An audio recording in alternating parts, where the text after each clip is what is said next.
High-profile battles over the fate of a family's business, such as the recent lawsuit in the Stronach family, to name just one, well, that gets people talking. But it doesn't really tell the story of how the majority of homegrown businesses are passed down from one generation to the next.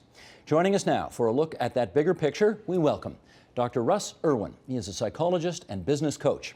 Terry Hegem-Allen, chartered professional accountant who runs the consulting firm Family Business Paradox.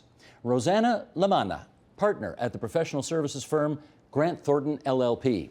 David Simpson, director, Business Family Center at the Ivey Business School at Western University in London. And Jane Michelle Clark, founding partner at the Canadian Business Success Center and family enterprise instructor at York University's Schulich School of Business. And it's great to have all of you alongside on TVO tonight. We want to just set up our discussion by sharing some numbers here, because our viewers may be under the impression that family businesses are a snake pit and that they don't do as well as non-family enterprises. Sheldon, shall we bring these numbers up here? Because these numbers may just refute that a bit. Let's talk about return to shareholders. If you run a family business, the average is 17%. A non-family business, 14%. Let's keep going.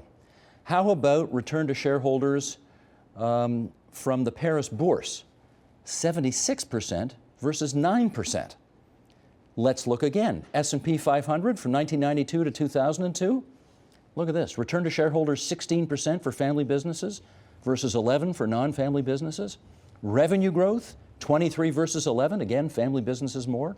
Income growth 21% versus 13%. Again, family businesses doing more. Life expectancy in years, family businesses are twice as long living as non-family businesses. Again, all these numbers might be somewhat surprising to those who don't follow these things as carefully as our good friend, for example, David Simpson does.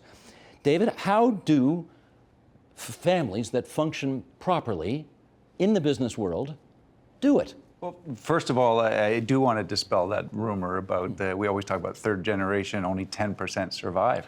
And we have to be mindful that businesses are organisms that live and grow and die. And in fact, not many businesses last 75 years. But disproportionately, the ones that do are family owned. So we want to call it a success, which is what it really is. And it usually comes down to stewardship. They have a long-term view of where they want to take the family to. They work very hard because their name is often on the door, and that gives them extra incentive. And they really are thinking farther out than those of us that teach MBA students who might be in a public company and are managing quarter to quarter. Family businesses tend to take the long view, and therefore they're well positioned to survive over time. Terry, I was interested in the name of your company, Family Paradox. Why is it a paradox? I guess we just talked about it, right? The paradox is that family businesses are not, that we think they're not successful, but they are. And also, what family businesses do is they learn to deal with paradoxes. For example, you may have two brothers. One works in the business, one is just a shareholder. One wants to have larger dividends and returns, and the other one wants to grow the business. And they have to find a way to make it work for both of them. How do they find that way? Communication. That's the key. The most important thing is to set up structures of communication in all three circles. There's a business circle, an owner circle, and a family circle. And good governance for family businesses is to have meetings, regular meetings in all sections. We're familiar with the business meetings, right? We know that there's a board and we know that there's management meetings. But you also have to have those meetings with your family, and you also have to have those meetings for owners.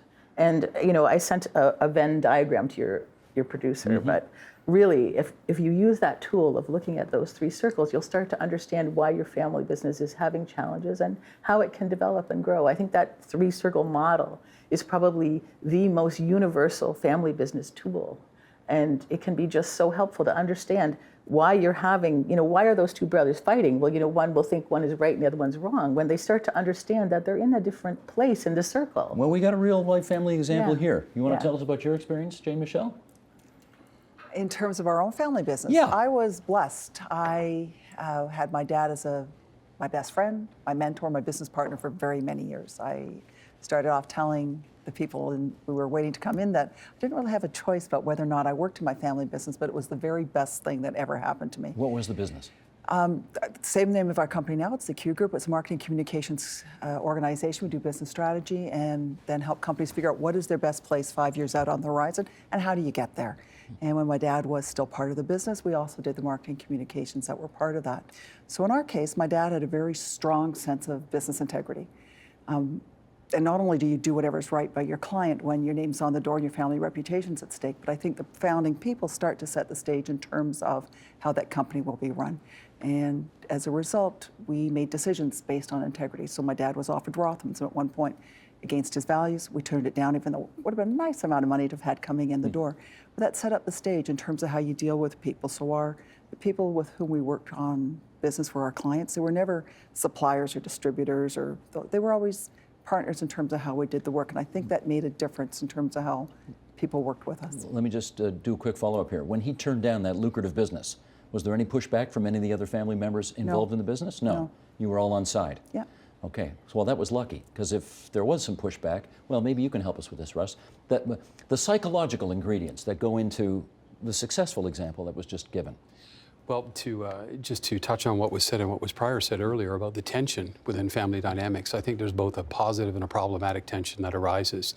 And one of the difficulties is you're dealing with relationship and emotion in a family-owned business that you often don't deal with in other forms of business. And so with this, push each other's buttons. Right? well, absolutely. And you know, that kind of disagreement can actually be quite healthy as well as problematic. But I think one of the things that you said I thought was really important to notice here is that there was a culture and a set of values that was established by your father in this business.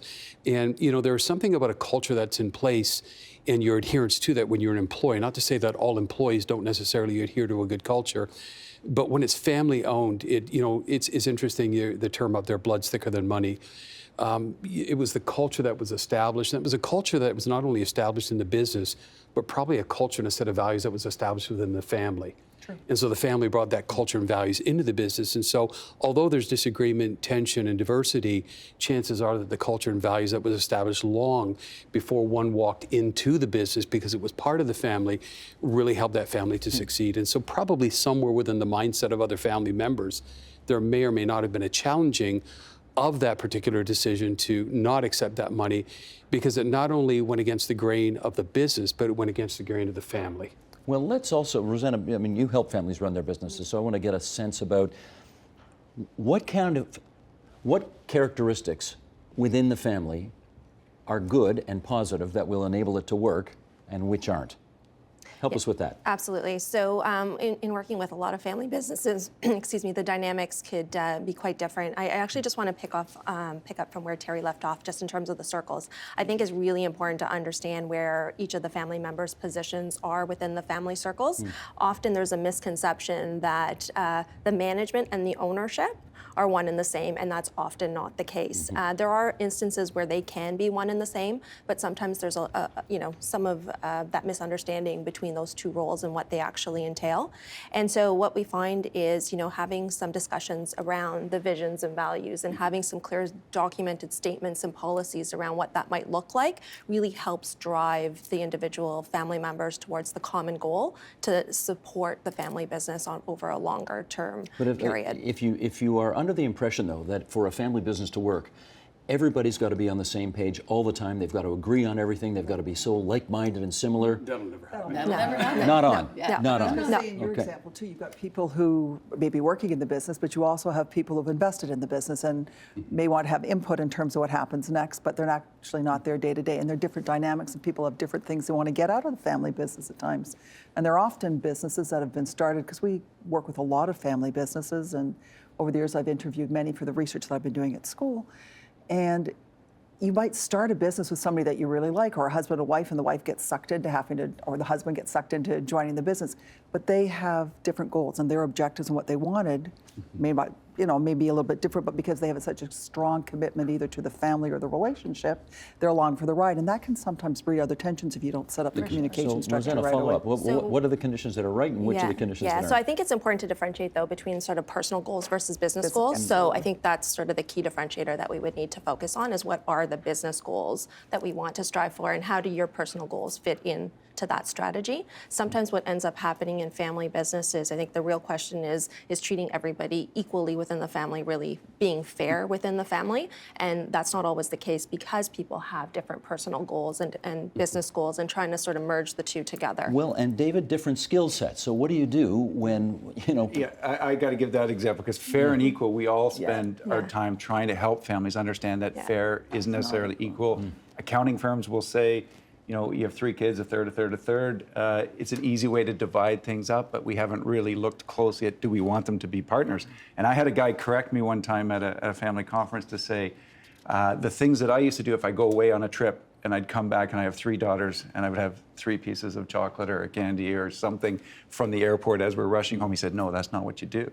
You come home and you say to your one daughter, say, Terry, I was going through the airport and I saw this doll and it said, you, Terry, I know you have a collection, you would value this. It's the last piece of the puzzle. It would be important to you, you would care for it. And the other 2 have to sit and listen while I do this about Terry, this is for you. And he said, well, what message is that sending the kids? It is sending the kids that next time I come and I talk about, my other child. And saying, make sure you understand that fair and equal are not the same thing, and that take the time to understand the individuality of each of your children, because they may have a different role, a different interest in the family cottage, a different interest in the business. So take the time. It's actually quite easy and lazy to go a third, a third, a third if you happen to have 3 kids. So take the time to say, are you a business person? And you used your own family example.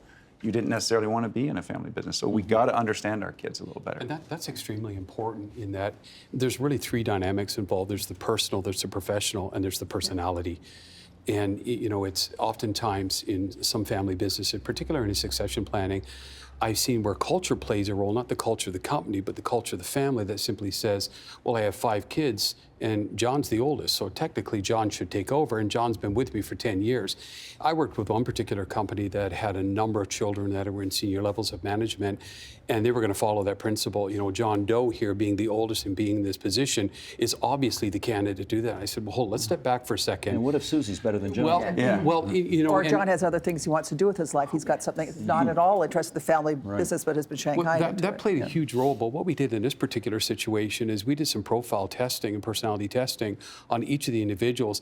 The interesting thing was the choice that they would have made by culture was not actually appropriate choice for leadership based upon testing. And so personal, professional, personality plays a huge role in effective and sustainable succession planning within family business. I was going to say, you find the most successful multi-generational family businesses do that too. They identify, they have a whole process in place for determining how do you identify the leader, and then how do you choose.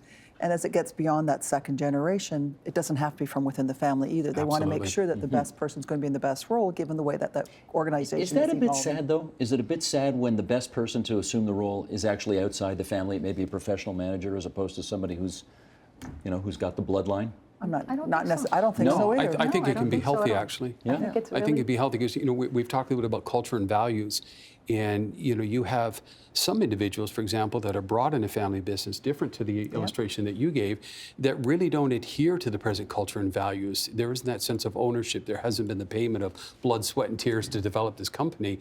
And so, skills extremely important. Family dynamics are important. But what's really important in terms of succession and leadership is somebody not only with the right skill set, but somebody that's going to adhere to the values and the culture of that company moving forward, because that is also where sustainability is found. David, I want you to follow up on this because, one of the reasons we're having this conversation is that there have been, at least a couple of spectacularly high-profile, very tragic examples in the headlines lately.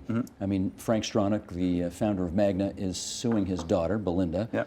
The Sorbera family, which thought it had its succession plan from the second generation, actually, to the third generation. That plan seems to have fallen apart here, and now that one is in the courts as well. Those are high-profile examples, but how often actually does that happen? The high profile is what gets the media attention. Sure. But day in and day out, families pass the torch rather successfully. They do. Because, fathers to sons, mothers to daughters, it's been happening in communities across our country, and most cities really owe themselves to particular families being successful. And we can pick up on the bad things like the McCain family arguing with each other. But I always remind people, there's not a single orange grove in the St. John River Valley but the biggest orange juice processing plant in the world is there because the McCains live there. So it's essential to stay positive and remember what families do for our communities. And I would say time and again, people pass the torch based on personal values, personal instincts about surviving in business. And all across this country, cities owe their worth actually to business families of goodwill and good skill staying. So I think it's more isolated than you think in terms of the real challenges. Terry, when they come to you and they say, we are completely broken right now, we are completely dysfunctional, we don't know how to get this back on the rails, what do you do? Family first. Okay?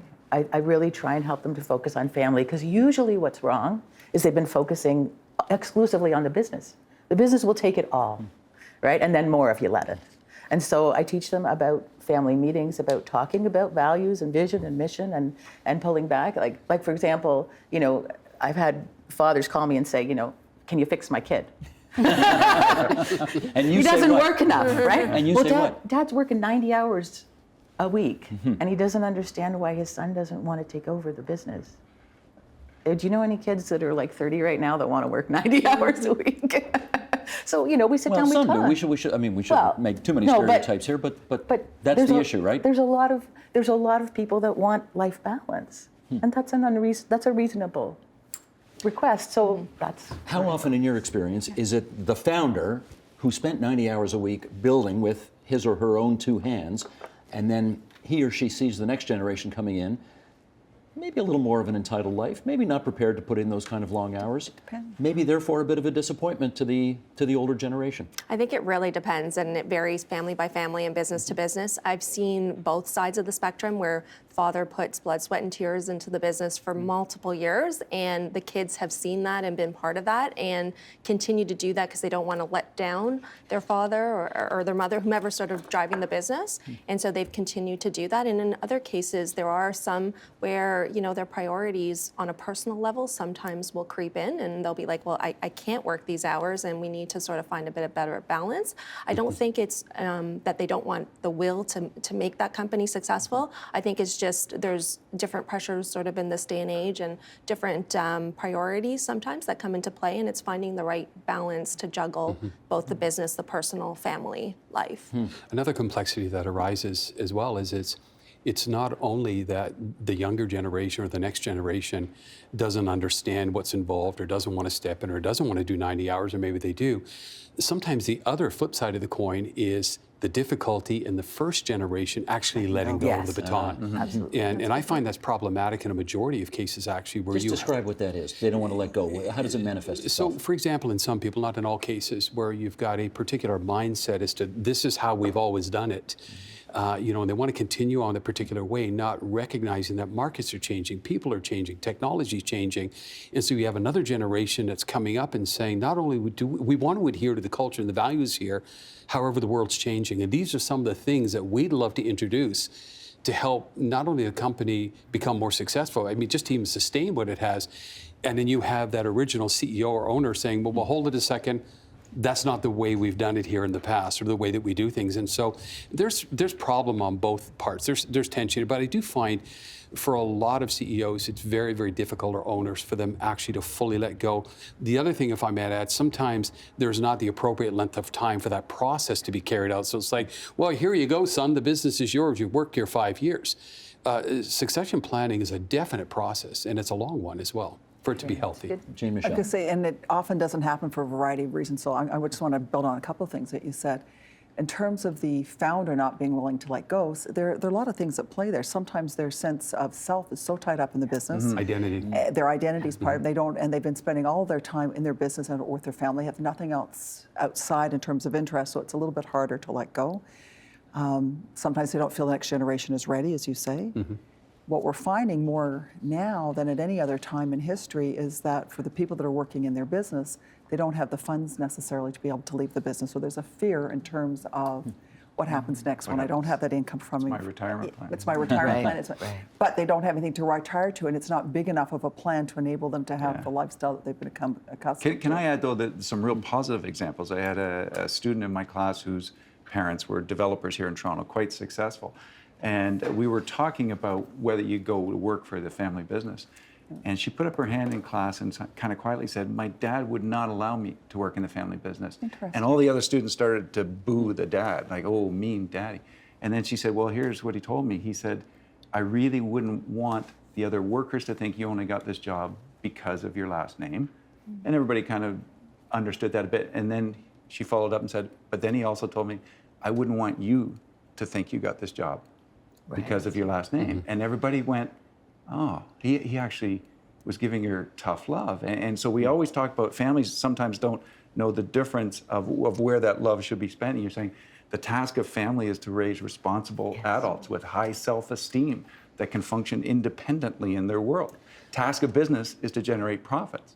And you have to look at that side of the equation needs merit, skills, personal development. It might not be exactly aligned with what your kids are. So concentrate as a family on doing what you're supposed to do to develop independent kids. If they happen to align with the business, great.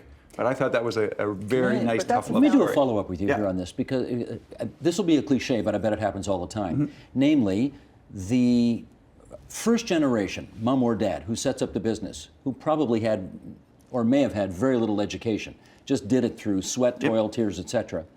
But then the next generation coming in, they got MBAs up the yin-yang. They have the sort of academic training, but they may not have the sort of on-the-job experience.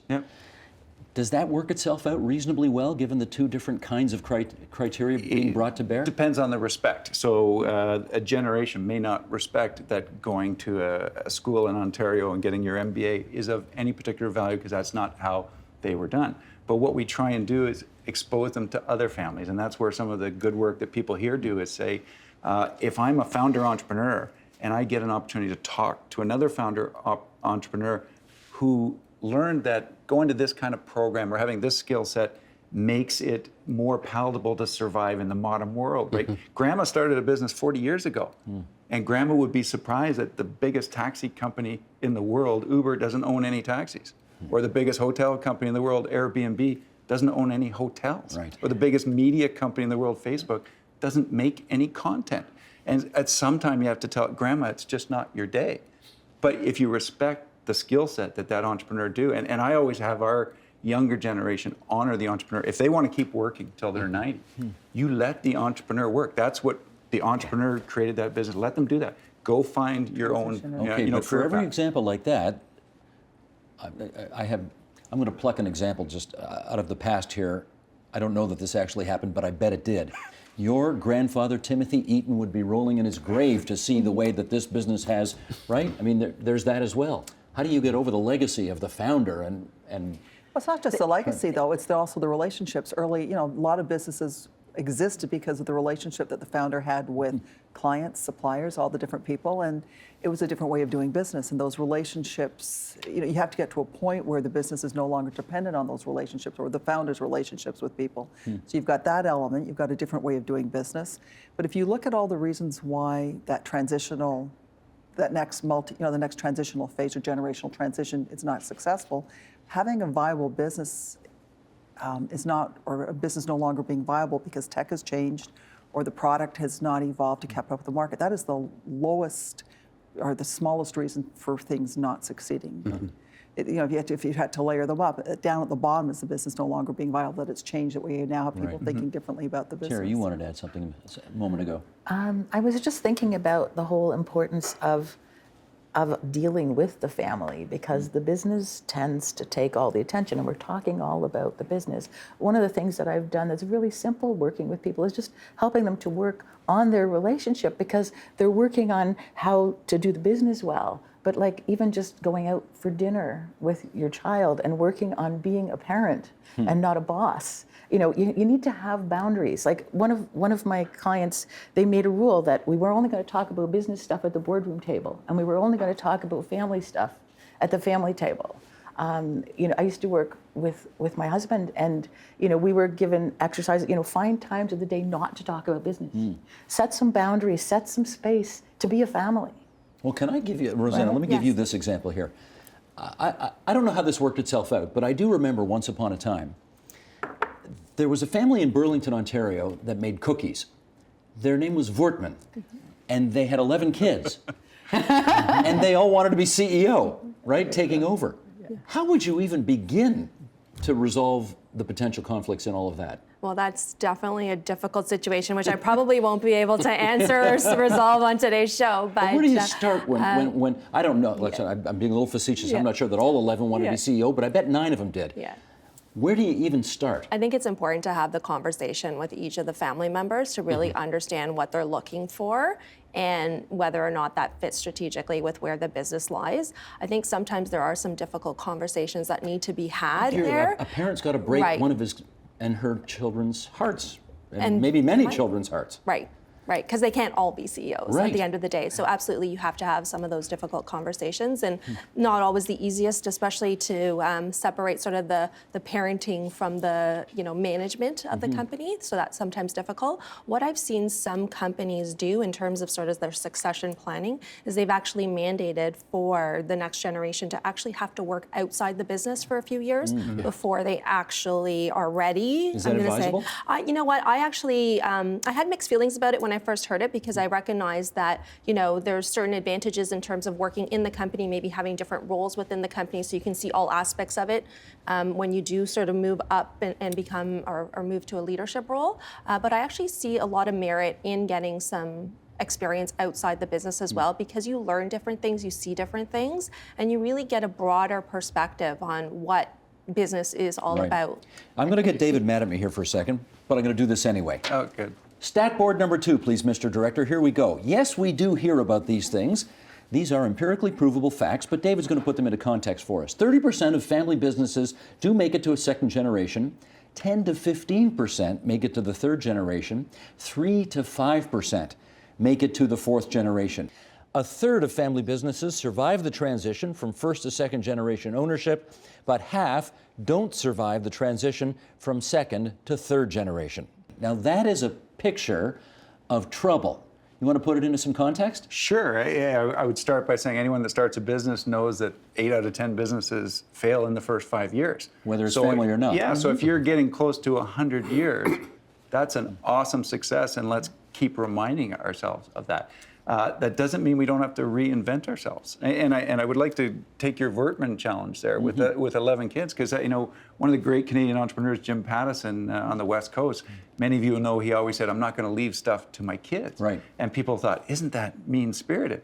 And he turns it around and says, why would I deny them the sheer pleasure of being an entrepreneur, of building it for yourself? So, when we're talking about second, third, and fourth generations, what we see is morphing into being a business family instead of a family business. And start to say those stats are a little bit about if your grandmother started a hat factory and no one wears hats anymore, why are we having our kids being prepared to run the hat factory? You say, gosh, that's a bad thing to burden our kids with. So be a business family. And that's where some of the stats don't tell the whole story, that they've morphed into a new entrepreneurial environment, that the next gen is picking up the baton and creating their own new values. Apropos of that, let me ask you about your own personal example, because you did have to wind down a family business at one point. Yeah. How did you do it so that it worked out okay? Communication. We did a lot of work, a lot of talking. Being a CPA, I've seen an awful lot of conflict, and I've seen a lot of marriages come apart, and a lot of businesses come apart, and a lot of lawyers make a lot of money. And all of those things were the case in your case, right? No. Our goal was to leave each other as whole as possible, and to be, as kind, and to be able to leave everything in the best place for our kids. And so if you keep thinking about stewardship, about, this isn't about me winning over you. This is about creating the most wealth for generations to come. And that, if I get, 30,000 more than you, it's really just going to go to our children or to our community. So let's work out what's best. Let's make sure that you end up in a good space and I end up in a good space. But leaving a legacy in different ways And as leaving well. a legacy. And so that's, it's sometimes you have to park the emotions to do that. It's not always easy, but you can do it. It's that paradox. If you work with it, you can do it. Let me do another real life example here. I think everybody at this table, and probably most of the people watching us, have heard of Harry Rosen. Yes. Clothiers, phenomenally successful made in Canada business. Yeah. Harry Rosen started it decades and decades ago in Toronto. That torch has been passed to Larry Rosen. Larry is in his 60s, and he is now doing succession planning to see which of his 3 children will be the next generation that takes over. Talk to us, Russ, you want to jump in on this first? Talk to us about how, I'm taking Larry Rosen as an example, but it could be any business. How does Larry Rosen make sure, he's taken that business his father started and multiplied it hugely. It's so much more successful now. How does he make sure that people don't see him as the guy who got the job because his dad was the owner and not for the reasons that he would like, which is he went to the Ivy School, he got the credentials, he knew the business, and now he's made it boom? I'm not sure that you're ever going to have the appropriate and the right perception all the time with people. You know, I think ultimately you have to do the best you can. But one thing I'd like to say in response to succession planning and, you know, the individual that has a couple of sons now, so we're talking 3rd generation, we've heard the term communication mentioned a few times. And I would say this in terms of communication. A lot of times individuals wait until the last moment to start the process of effective communication. Wow, I'm leaving in a couple of years. Gee, we should talk now. And I have this philosophy that I try to present to individuals. The minute you step into leadership is the minute you begin to prepare your succession plan. So how long, not 2 years, obviously. How much time should you? That could be 20 years, that could be 30 years. So what I'm saying is this, is relationship and emotions are huge dynamics within the family business. So when you step into leadership, begin the necessary communication process that's going to be needed at the time of the handing on the baton now. So in other words, find out who's your follower, who are you mentoring, who are you working with, who are you communicating with. So whatever it is that you want in 10 years, 20, 30 years, start to prepare that process now. That's what the Sorberas did. And they're still going to court. So I mean, I can't speak to that particular situation, but one thing that I've done that's been very successful in businesses as well as family businesses is profile assessments. And looking at behaviors, looking at personalities, looking at those various dynamics that play a huge role in the success of any company. And the whole psychological and personality dynamic in coaching now has become very prevalent within industry, particularly in the US, seems to be a few years ahead of us. But I think that plays a big role. And maybe there was some communication, maybe there was some preparation, but maybe some of those behavioral and personality dynamics were really not looked into thoroughly before the passing on of the baton. Let me follow up. We've got a couple minutes left here. Do we know of businesses at this table where the families involved really don't like each other all that much, but they run successful family businesses and they have figured out how to park their dislike for one another outside? That's the role of family council in many instances too, is having that outside body, whether it's all family members who are working in the business, family members who are associated with it, sometimes having people that work in the company who are not family members, but that family council can be there to set guidelines in terms of how you hire, the qualifications that they need to have for the various roles. They're the ones that'll make sure that you have a fail-safe for each of the key man positions in an organization, make sure that, because I mean, it can happen in a family business that unfortunately, illness or an accident can fell somebody and you've lost somebody right away and you've got to have those things in place. They can also make decisions in terms of how money is borrowed from the company, how decisions will be worked through when there is an argument. And if you have those in place ahead of time and the family starts to have disagreements and they're not sure how to interact, they can go back to the family council and say, listen, we've established a set of guidelines in terms of how we will interact with one another, how we will spend money, how we will invest money. And that can often help to alleviate some of the concerns. In my last 20 seconds here, I want to do one more thing. Some of you watching this may say, boy, that David Simpson looks familiar. David, do you know anybody who played in the National Hockey League? My brother and I, yeah, exactly. So we thought we would be business partners, Steve, is where we'd go with this. So, this would be Craig Simpson. Craig, yeah. And a parting comment would be, we made the assumption we were the same kind of people. We both were hockey players. We had the same upbringing. So when I started business, because I retired first, we went 50-50, but we didn't even talk about it. And then over time, eventually when he retired and we started to interact more in business, we realized we're not the same at all. What was the business? We owned lots of different companies. We were in the aircraft business. We owned golf courses, restaurants, a lot of different things. But not anymore? Not together anymore. I'm still in lots of businesses, as is Craig. And part of it was when we took a step back after he retired was geography. We didn't have the same interest of where we wanted to live. Risk tolerance. We had totally different views on risk tolerance, on where we want to go after things or not. And I realized at that point, I'd rather have a brother than a business partner. And we decided to do our own thing, and he wanted to stay in hockey and broadcasting, along with my sister as well. So we have hockey in our blood as a family. That would be your sister, Christine. Yeah, yes. yeah. So that's one of the family businesses in essence. But to me, it illustrates that even people that are tight and close and like each other might not be good being business partners. And that's mindful to tell families all the time. Think about it and talk about it. Blood is not always the most compatible factor. Exactly. And have an exit strategy. Don't trap people. I in have it. an exit strategy right now. We're out of time. Thanks to everybody for coming into TVO tonight and helping us out with this. Appreciate your time very much. Thank Thanks. you. The Agenda with Steve Bacon is brought to you by the Chartered Professional Accountants of Ontario, helping businesses stay on the right side of change with strategic thinking, insightful decisions, and business leadership. Are you on the right side of change? Ask an Ontario CPA.